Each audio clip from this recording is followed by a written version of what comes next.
one, it erases whatever you upload previously if you try to upload something else later on.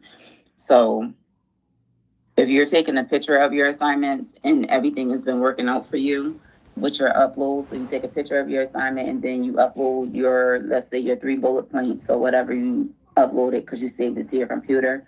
If that's working for you, keep doing what you're doing.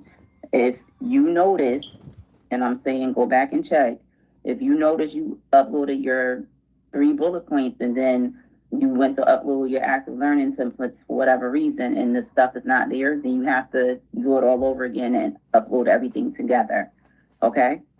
Hi, Miss Jones. Hi. But they're like all different formats. So you have to kind of upload them separately because one's coming off the phone from scans, the other one's coming off the computer. So it kind of has to be 3 separate, or at least 2 separate files with the handwritten stuff in the computer report. So right now, all I have it as is PDF, but if you guys are uploading for your phones, then I need to add the JEG aspect as well. Okay. Okay, if you email the picture, like, so if you scan it on your phone and then send it to your school email, it will transform it into a PDF and then you can load it all that way. Because that's what I've been doing. That's great. I'm glad you said that. And you can also upload more than one file at a time. You just have to upload it all together. Like attach one file, then attach the next file, and then attach the next file. Okay. And it'll all go in together. Okay.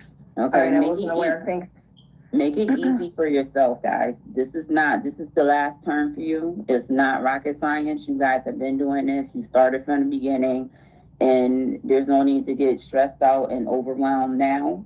The only overwhelming thing you should be having now is knowing that June is right around the corner. That's it. But the work is still the same. It's still the same stuff.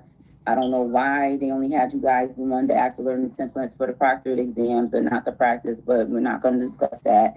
Every time there's a new term, things change. We notice that nothing's ever consistent. So we're going to rock out this. So I opened up all your assignments. The only thing that's not open is your board vitals, which is not due to start until March 1st, which is crazy, but you know, we'll make it work. We'll do what we got to do. So if you do everything and upload it by the deadline, you can upload your stuff early. And then I'll just, you know, check it on the date that is due and give the grade going forward, just so that you can get everything else out the way, then that's fine. By the time you guys get to March and board vitals start, then that should be the only thing you really have to do is your board vitals and upload it by the deadline and then move on. So when VADI starts, that's the only thing you have to concentrate on. Does that make sense? Yes. Yes. Because I don't want you guys doing. Go ahead. I was looking under the ATI grading policy, and there's no sort of guidance for how many active learning templates we need per whatever our score is. Okay. Isn't it the same thing as what it would be for whatever we scored on the actual proctored assessment, Ms. Jones? Yeah, so I'm looking at my grading policy right now. So based upon, you guys only have to do management and the comprehensive practice. And then you have to do the proctor management and the proctor comprehensive if you don't green light. Okay? So a level 3 is 80.7 to 100%. So in Canvas, that equates to 83.4 to 100, or 80.7 to 83.3, which is a 95%, okay? So if that is where you score for a level 3, then it's 1 active learning template with 3 bullet points, okay? Anything on a level 2. So if you score a 66.3 to an 80.6, that is considered a level 2. That is a focus review with 3 bullet points for each missed topic and 2 active learning templates. Level 1 or below, which you guys are all aware, if you score a level 1 or below a level 1, you have to repeat the assessment, okay? So if that is the case, then it is 4 active learning templates and then your 3 bullet points. All right, so that's for management. in comprehensive, really, I'm gonna tell you right now, only a couple people had to do, remediation on the comprehensive. But once again, remember when Ms. Keycats came to talk to you guys a couple of weeks ago? If that is the case, then she will direct you for the proctored comprehensive. She will direct you how many active learning templates you will really have to do, but you will also work with your VADI coach. For the practice comprehensive, you could stick to the same guidelines I just gave you for the management.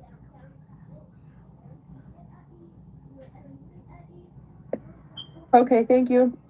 Okay. Any other questions, concerns, or comments? Thanks. Do you mind sending that in like as an announcement? Because just so I can have it on the side for the following next assessment, so I can know which templates are still. Yeah, so I'll put that in an announcement for you guys and send it to you. That's not a problem. Thank you. Mm-hmm.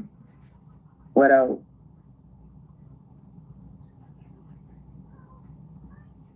What other questions do you guys have? Nothing? Good. You said what? Board vitals, what are they? Yeah, like what are they? So your suggestion questions that you guys used to do and flex questions, that's what that is. It's just a little harder. So when it gets closer to the time for you guys to start it, because it's due to start March 1st, I'll show you in class how to access it so that you know exactly where to go. And it's just a series of, when you open up the assignment, I have a different content area for every assignment. And my directions are very self-explanatory. So you just walk through the directions, access the content, do your questions, and then upload your report. That's it. There's no active learning templates or bullet points that have to be done. It's just like your Oh, that's so easy. Okay. Yeah. Like I said, I'm not trying to make this harder than what it needs to be, because you guys are going to do your ATI live review, and then VADI is where I want you to focus at. So all this work that you're doing, getting to VADI is cake work. Hold on for a second. Yes, Kai.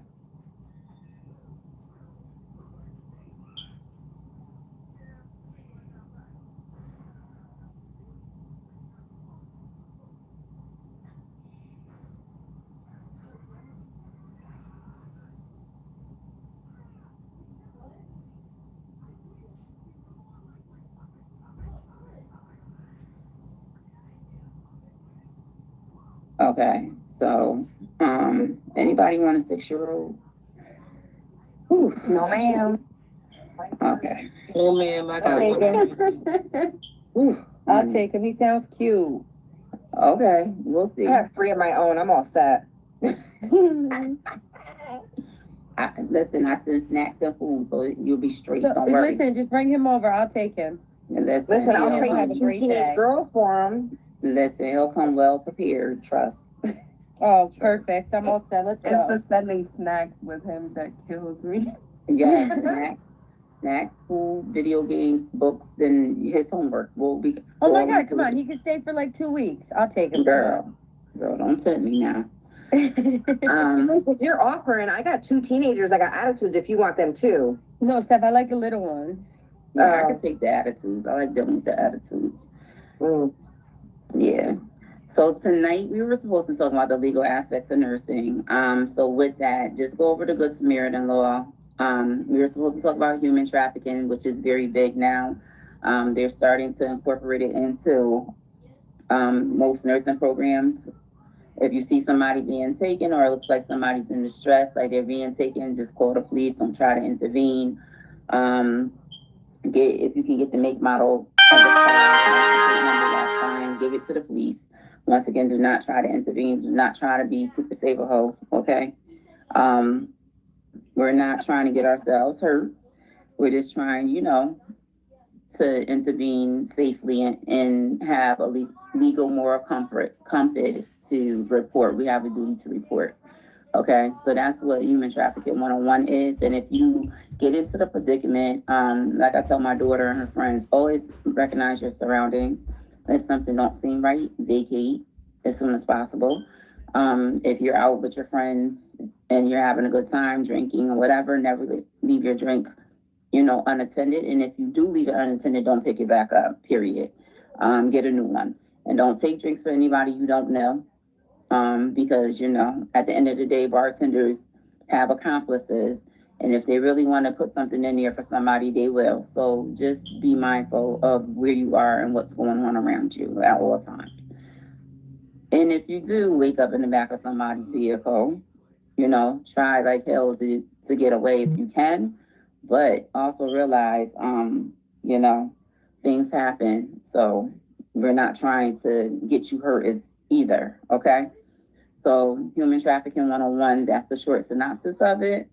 There are websites and links that they want you guys to check out. I'm telling you right now, it's not all that detailed, so you can just bypass it.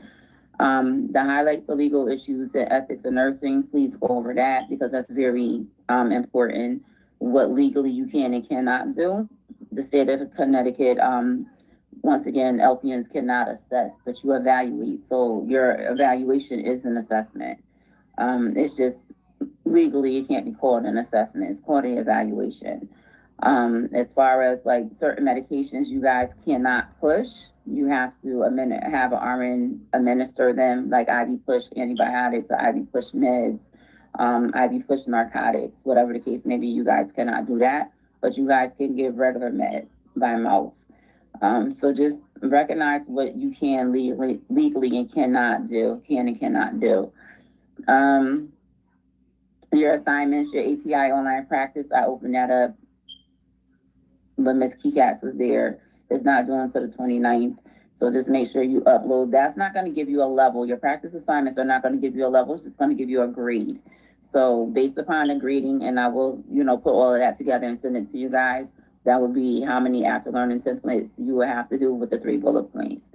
Also review the resume and cover letter grading rubric. That's for the mod for tonight.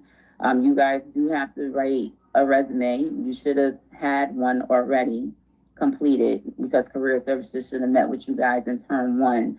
And then every term, you guys should have been developing your resume as you progress through the term. So you should be putting your skills that you acquired, the clinical aspects that you guys have had,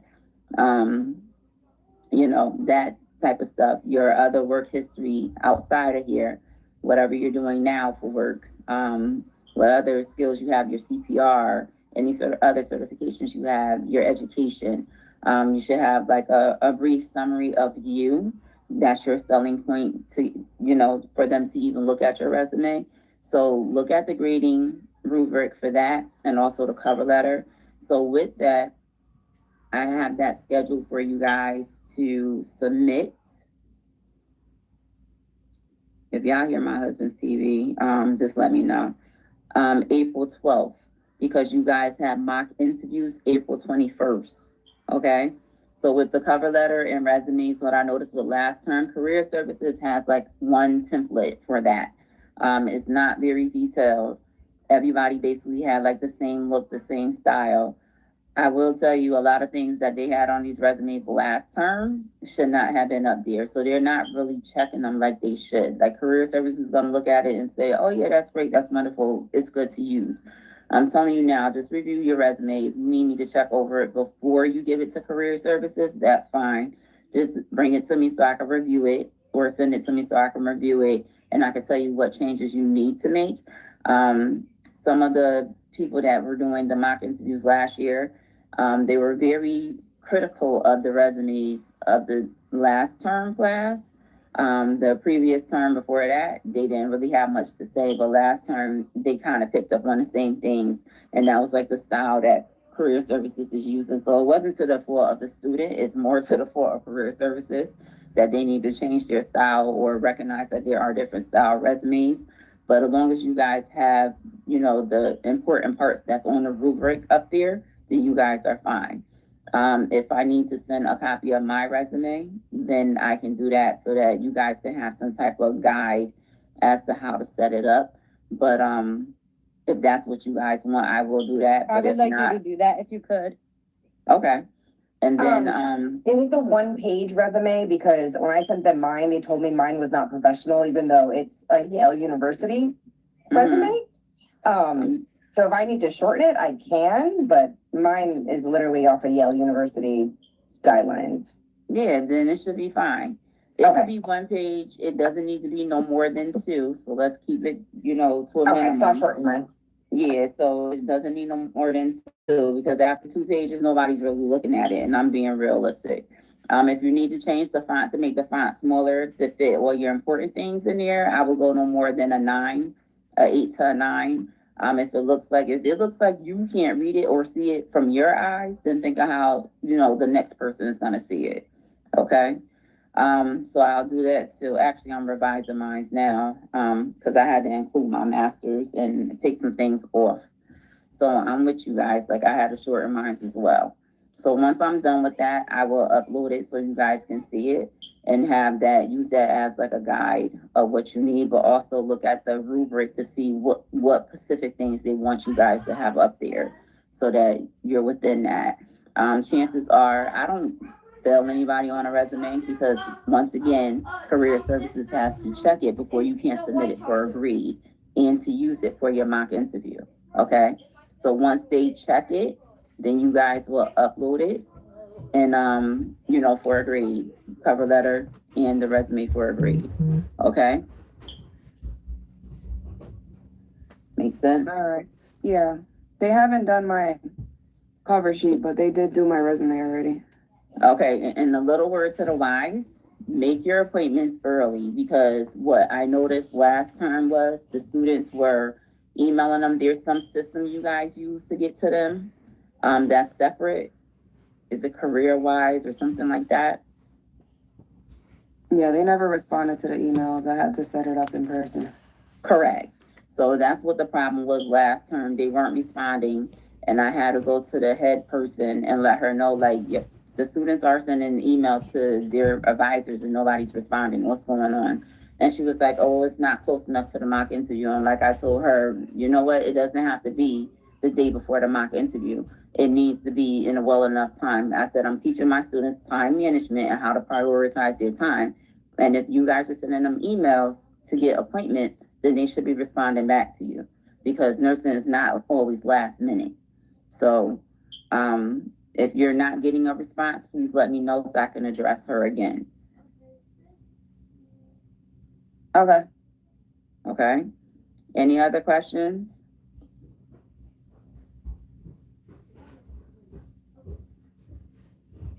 No, I'm good. It sounds like y'all wanted to be in class. That's what it sounds like, because y'all are like, ooh. Ooh, y'all like dead to the world right now. Tired. We tired. Girl, I know. I worked last night and then worked this morning. So yeah, I know. I came home myself from literally like 45 minutes before I jumped up and was like, oh shoot, I gotta send the leave. So yeah, I get it. If I didn't have to do term 1, I would get back in my bed too, honestly.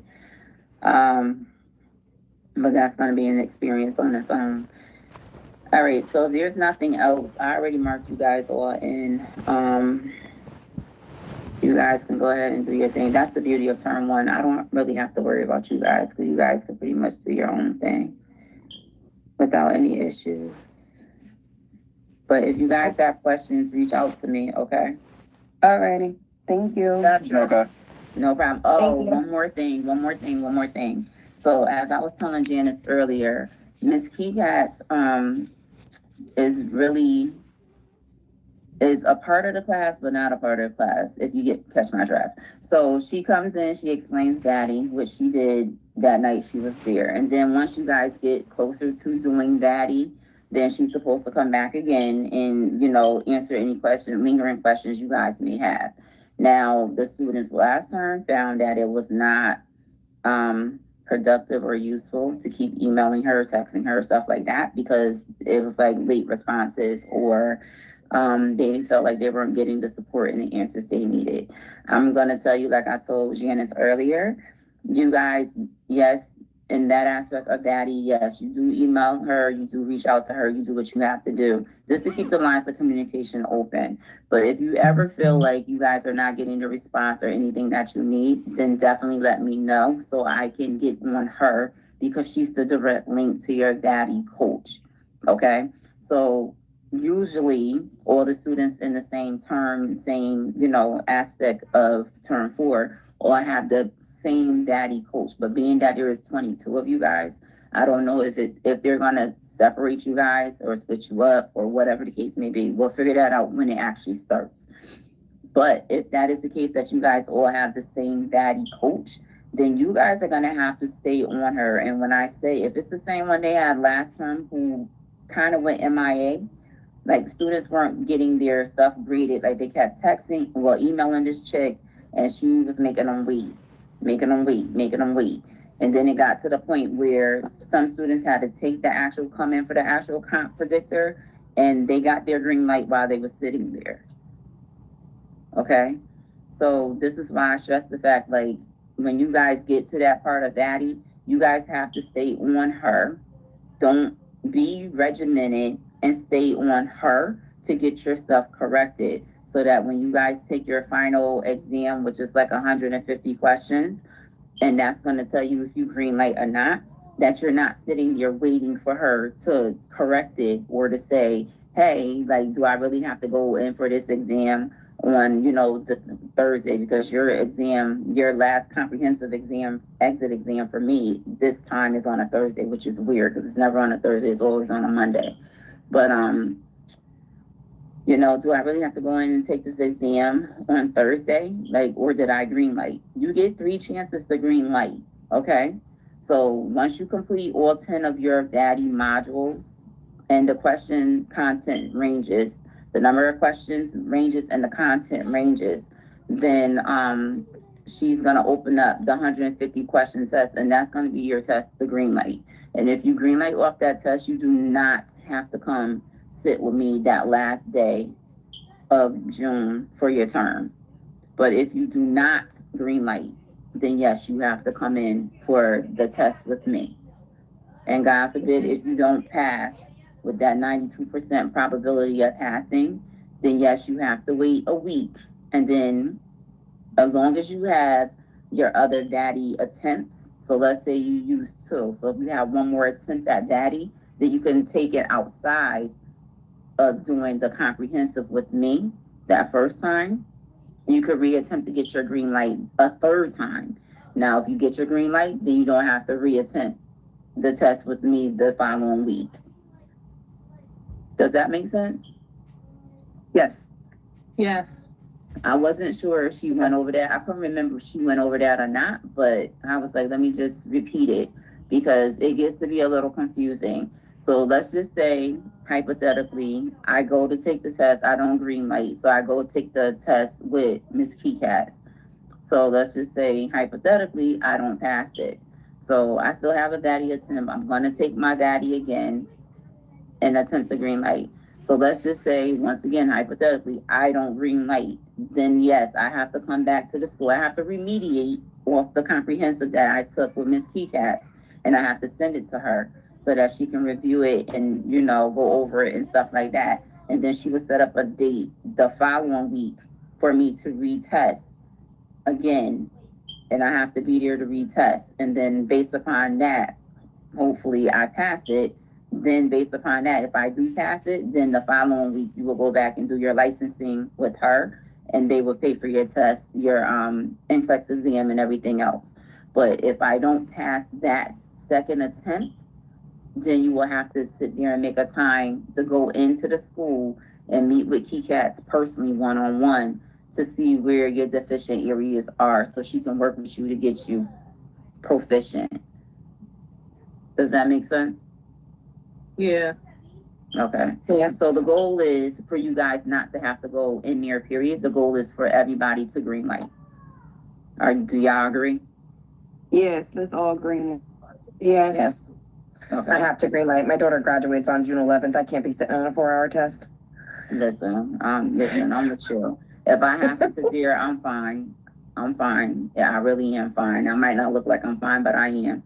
But if I have to sit there, fine and good, but I would prefer not to, so you guys can enjoy a little bit of summer and family and everything else. And matter of fact, your pinning is on the 4th of June anyway, so it doesn't make sense. Like, you already been pinned, so you might as well go ahead and pass that test. You understand? Period. That's my philosophy. There's no need for us to repeat stuff, and you already been pinned. So in my book, you're already a nurse. That's it. You just gotta take your NCLEX. I don't want you coming back up to the school for anything. At that point, they got enough of your money and your time already. Agreed. Okay? And the rumor is that I'm allegedly leaving. No, I'm not leaving. I am looking, because there's no stops with me. But yeah, no, I'm not leaving. I am looking. Now that I have my master's, yes, I am looking, but I have not found anything yet. So you guys are stuck with me. I'm not gonna abandon you during the term. I would never do that. I have PTSD. Don't do that to me. No, I would never do that. Once I start something, I finish it off. I don't just say, oh, you know what, F this and I'm out. No, I would never do that. If I decide to leave, then it would be next term, if that is the case, but I kind of want to keep this and do the other thing too. So we'll see. We'll definitely see. But my goal is to get y'all to the green light, all 22 of y'all to the green light, because y'all be the first class of all 22 getting a green light from me. And like I said, you know, we don't get, as instructors return for it, we don't get the recognition. Ms. Keycats gets the recognition of you guys passing. So right now, Knights has a pass rate of 100% of getting their NCLEX on the first try. Days has a pass rate of like 98%, okay? So she does this class during the day, and that's all fine and good. But in the evening, you have myself, Miss Pat, Miss Erica, Miss Elsie, or whoever else working with you guys. So we don't get recognized. She gets the recognition of the pass rate, which is crazy, but it's all good because I've already addressed it once. So I don't think they'll make that mistake again. And if they do, I'll address them again, but we'll go from there. Okay? Okay. Any other questions, comments, concerns? I know y'all tired. Y'all just got off of work and everything else. So if y'all don't have anything else, then I'll let you guys go. If you do, that's fine. I'm here. Thank No, you. I think I'm good. Thank you. Okay, if you have any other All right, questions thank you. about the assignment, send them to me and I will respond. Or send me a text message. You guys have my number. Probably better to send me a text message first, then put it on the chat if that's something, but I'll check my text before I check the chat. I'm just being realistic, because every time I check the chat, I have to punch in, and they don't want me punching in consistently. So send me a text, please. Okay. Thank you. All right. Good night. All right. Good Good night. night. Thank you. Yeah, see you next Thank time. you, good night. Good night. Thank Good night. you. Thank you. Yeah, no problem.